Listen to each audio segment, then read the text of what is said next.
Okay, take 14. Hopefully you can all hear me. The next presentation is by Ciaran, M0XTD, who's going to give us an update on ARISS. Over to you, Ciaran. Thank you, Carlos.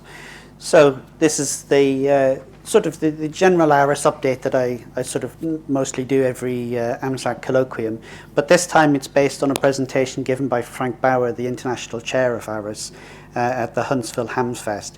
So it's very US centric, so forgive me for that, but it's given you a couple of ideas about what's happening in the US, which hopefully will be coming across the rest of the world later in the years. November, Alpha 1, Sierra, Mike 0, Lima, Mike, Kilo. Mike 0, Lima, Mike. Call sign, say again for anyone at us. Mike 0, Lima, Mike, Kilo. Mike 0, Lima, Mike Kilo. This is anyone at us. Welcome to the International Space Station. November, Alpha 1, Sierra. Mike 0, Lima, Mike, Kilo. My name is Isabella. I'm 8 years old. You're 5 or 9. Thank you. Mike 0, Lima, Mike Kilo. This is November, Alpha 1, Sierra. Isabella, it's so great to chat with you. Thank you for getting on the radio and saying hello. Thank you, Fly safe. Thank you, Isabella, 7-3. So I think most people have seen that now. Brilliant example of someone who, albeit was a 2-year-old at the time of the Wesley House ARISS contact, but making a contact with her father itself. And this is sort of what ARISS is about. It's inspiring the youth. So the ARISS program itself is essentially a kindergarten to 16, what we would call primary school up to secondary school, maybe a little bit more into universities if we wanted. That's designed to engage and inspire the general public and the students in STEM activities, culminating with a 10-minute contact with the ISS itself.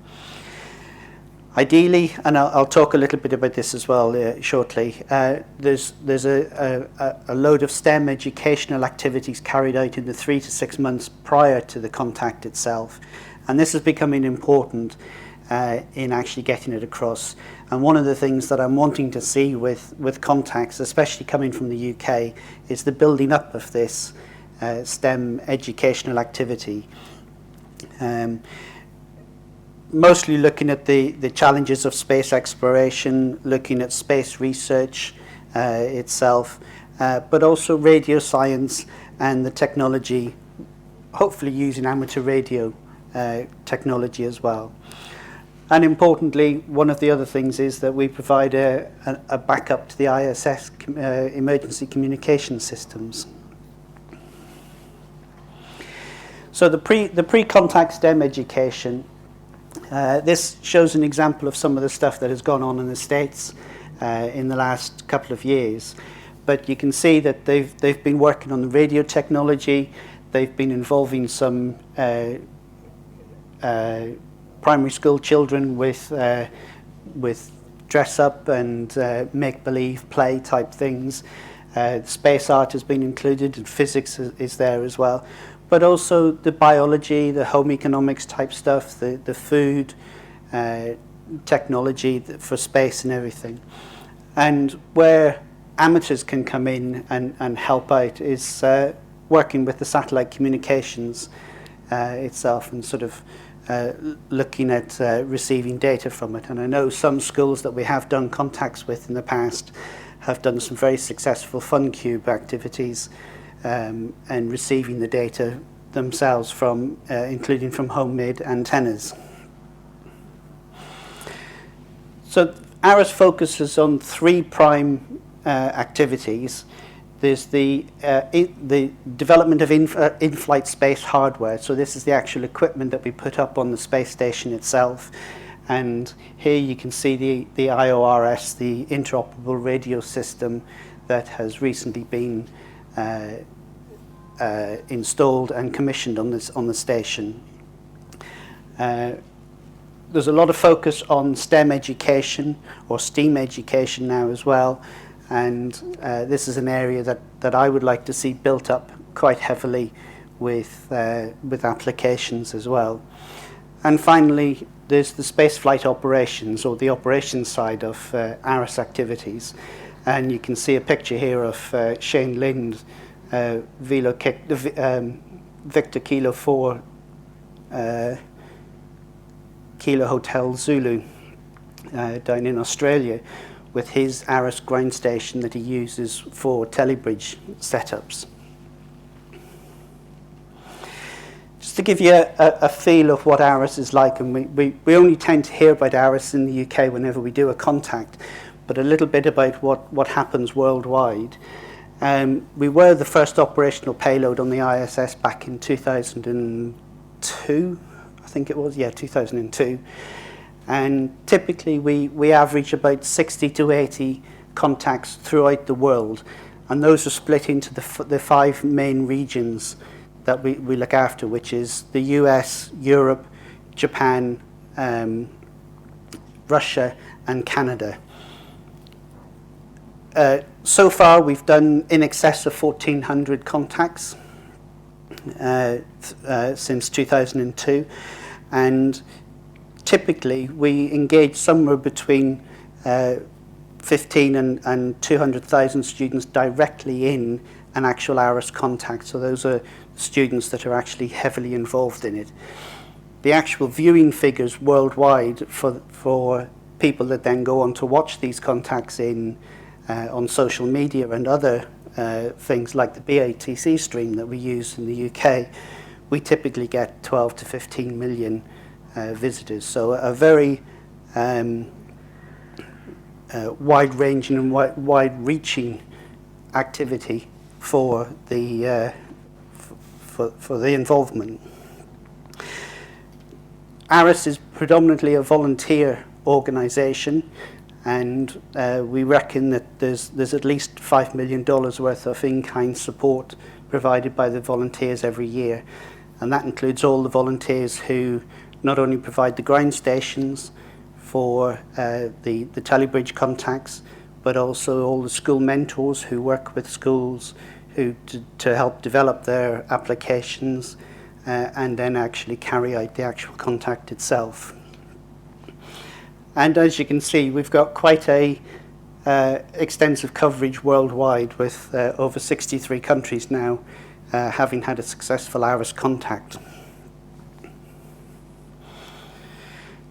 In the US, they have created a new organisation called ARISS USA, which is it's one of the regulatory companies, I think that they call it. Is it a 401 company or something, which basically allows them to sign contracts and get involved with commercial activities with partners.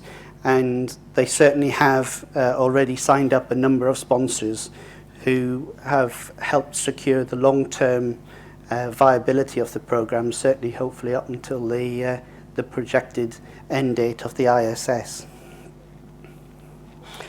But ARISS is expanding, and not only is there an ARISS USA now as well, there's also an ARISS 2.0 initiative, and I'm going to talk a little bit about this, especially the stereo and Sparky activities and the student mission control on the engineering side. So as we know, we've got capabilities in the service module, in Zaria and in Columbus itself, and they've all been used and utilised very heavily over the years. Predominantly from the service module, we carry out VHF, predominantly VHF communications and the SSTV activities. And on the Columbus module, we are carrying out VHF and UHF activities under normal circumstances. We have recently introduced the new can't think of the name. voice repeater functionality in the Columbus module, and having installed the IORS in the SVESTA module, we've also now got the APRS activity happening at simultaneous times.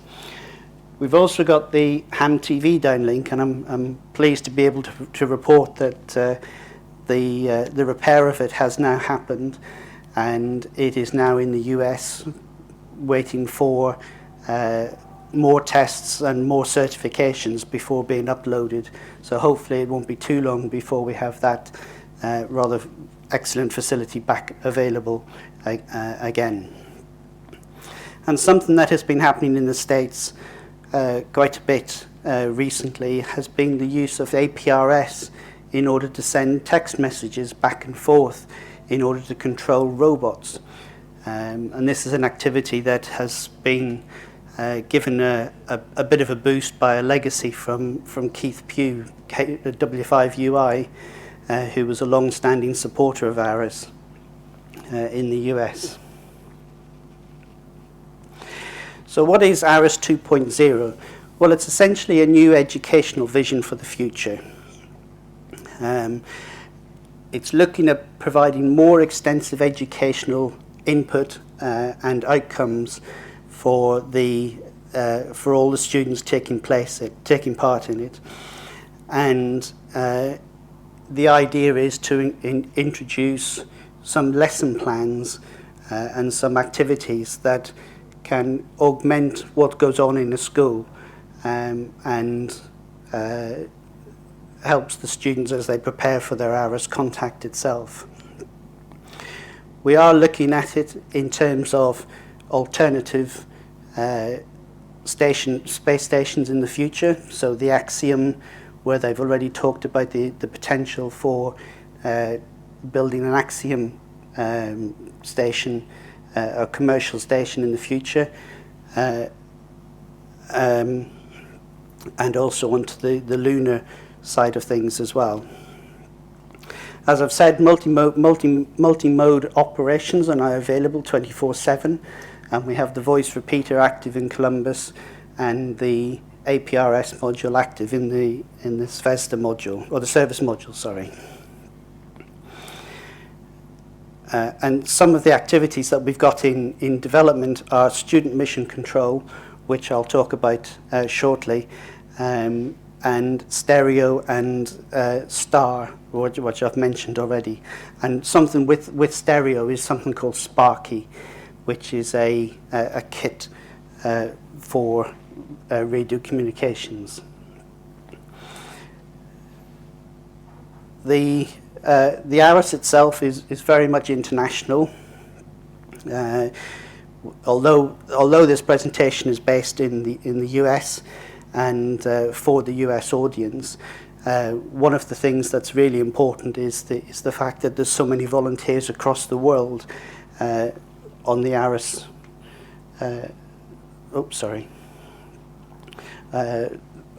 On the ARISS program itself. And that extends to not just the volunteers themselves, but the astronauts, with plenty of astronauts from different continents taking part in the program and signing up for it when they take on the role. We've also focused a lot on experimentation, and quite recently we had some student-built CubeSats released from the space station. You may remember there was the spacewalk with the Oleg Artemev and Samantha Cristoforetti, who hand released 10 3U CubeSats in a small constellation. So what are the initiatives themselves, or the educational initiatives? The main one is stereo, which stands for the Student and Teacher Education via Radio Experimentation and Operations. And essentially, it's about deploying some wireless electronic kits into schools that are built up from parts that can be hopefully readily available, and have teaching plans and teaching lessons to go along with them. The actual kit themselves is called Sparky, and is mostly comprised of the bits that you can see on the right-hand side there. It's essentially a build your own circuit via blocks functionality, and is based on a Raspberry Pi computer and an SDR dongle as well. The hope is to take this kit, get it developed and get it functional in the US, and then take it worldwide as well. So we're hoping that we will have the ability to use that in Europe in the future as well.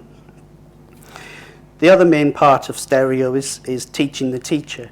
So it's using ARISS volunteers to go out and help teachers learn how to use the Sparky kit and how to investigate different things and integrate the lesson plans with the activities that they're carrying out. But importantly, what Stereo provides as well is some funding for continued ISS operations into the future. And like I said, Sparky is it's based on a commercial kit that's available in the US, and we're hoping to be able to source it for Europe and worldwide as well. It's all plug and play, so there's no soldering or anything involved, but it's designed to teach the basics of electronic circuits and communications as well.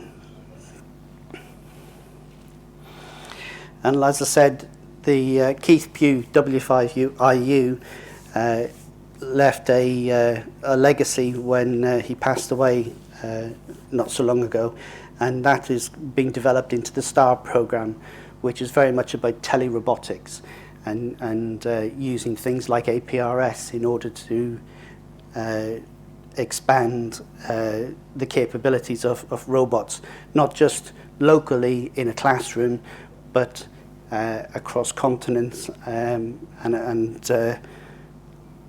at some point with the ARRL's Mars activities, maybe even on alternate planets. So on the engineering front, as I've already mentioned, we've got the new interoperable radio system, the IORS. That has proved very successful, and reports from everybody that has been involved in contacts with the astronauts has reported that the increased power has been very welcome and made life an awful lot easier. Student Mission Control is a project with the ISS National Labs, one of the main sponsors of the space station themselves. And what it is a mechanism or a program to try and bring multiple data from multiple sources back down to Earth so that students can mine and experiment with the data in order to come up with some new ideas or interesting facts about life in space. It involves a project called Student on Orbit Sensor System, which is an enhancement to the Columbus module equipment that we're looking at. Based around a Raspberry Pi, it's a sensor system, or at least it has a suite of sensor systems, but importantly gives us the ability to potentially control the D710 radio, so we can actually gain some autonomous operations off that in space.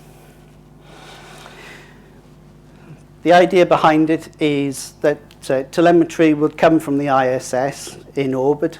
That would be both telemetry, voice and digital data. It would come down and be stored in a data warehouse, and students could augment that data with other data from ISS data banks that are available and be able to mine it, as I said, and look at it. We've not only got the ARISS ground stations capable of doing it and the SatNOG's ground stations capable of receiving data, but the idea is that this data should be easily receivable by amateurs and schools themselves. And as I've said, that's the list of sensors that we're currently looking at in terms of the project itself. But one of the things that we're also looking at doing is expanding the use of the Raspberry Pi. So can we enhance it to include some SSTV activities or even digital TV activities or digital mode activities, I should say, sorry.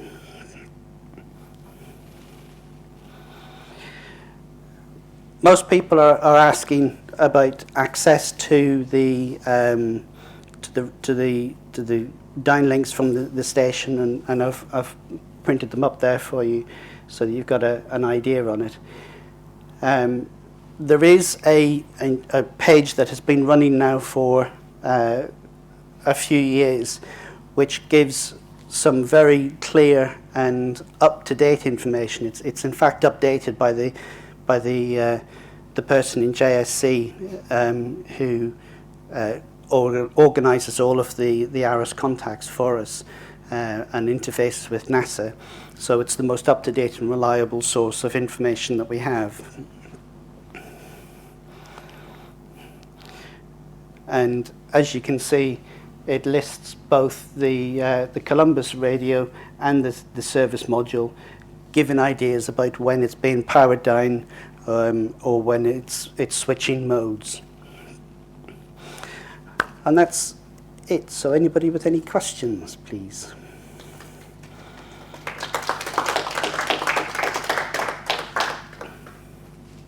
Anybody got any questions for Ciaran? Just one from me, Ciaran. That last web page that you were referring to, the current one says it's configured. The current page says the two radios are configured, but the only other text it says is closed down for October 27th progress arrival. Does that actually mean that it's already been switched off? Or No. that it will be? It will be. So it should be active if I go home now? Yes. Okay, thank you. There were reports. In fact, one of the astronauts asked to power up the voice repeater early from the schedule quite recently. So it might be slightly out of date, but it's a pretty good, accurate representation of when they're powering down the radios or having them available. That's a really great answer, Ciaran. Thank you. Ciaran, what is the process of powering down? They literally go flick a switch, or is it all done remotely? No, they literally have an astronaut. They schedule an astronaut with a task to go and power down the power supply so that the radio is switched off. Anybody else for any other questions? What's the likelihood of the next UK contact? I'm always on the lookout for schools to provide an application. I have been talking to one person here today, this weekend, who has said that they're applying for this window next year. So hopefully, when that application comes in, I'll be able to support it and push it through and get it. But unfortunately, we don't tend to have an awful lot of schools coming forward at the moment, which is unfortunate. So the message really is to get out there, link up with schools, and enthuse them with the idea of an ISS contact and send an application in. Okay, well, thank you very much. Well, and all, I'm sure you'd like to thank Ciaran. Okay. I'd just like to say Bye. thank you. Have you finished? Yeah. What would you like a quick word? Jim? Have you finished your session? Yes, I finished my session. Farewell remarks. Oh, farewell remarks. We've decided slaves can only be sold. Pardon? We've decided slaves can only be sold. Hey, before you all escape, I'm formally going to close the colloquium. I know not many of you here, but I don't know, we've got a few perhaps on the BATC stream. I've been delighted to be here on the first face-to-face for 3 years. I think it just brings home to me how important face-to-face is, and so look out for us again. Whether the RSGB will be here next year, who knows? I suspect they will be, and if they are, I suspect we will be as well. So there we go. Thanks very much to BATC for the streaming. We may take you for granted, but it's really important. Now, I think you've been doing about 10 years, and the kit gets smaller and smaller, actually. It's an interesting thing, but thanks very much, Phil, and all the others in the background. Interest in your feedback. Is this the right format? Maybe not ideal, but I don't feel that AMSAT could do their own thing as we used to down in Guildford, because the prices have just got, for hiring places like this, just got so high, and I'm not certain if people will be prepared to pay that price, but we keep thinking about it. The junk sale, we did nearly 1,000 quid's worth, believe it or not. So those of you who are there, thanks very much. And if you still owe us a bit, go and pay us on the shop, please. And Ciaran's got your name if you can't remember, but you'll have to contact him by email or downstairs, try and catch him. So I think that's all I've got to say. I should say thanks to the AMSAT committee organising people, of which there are lots, and I won't name them all, but you've seen most of them around. And I've got to the stage now, I've sort of devolved a lot of the tasks and activities, and I'm very grateful for my fellow committee members to stepping up and taking it on. I'm much more relaxed than I normally am or have been in the past at these events. So good journeys home. Thanks very much for coming, and hope to see you again soon.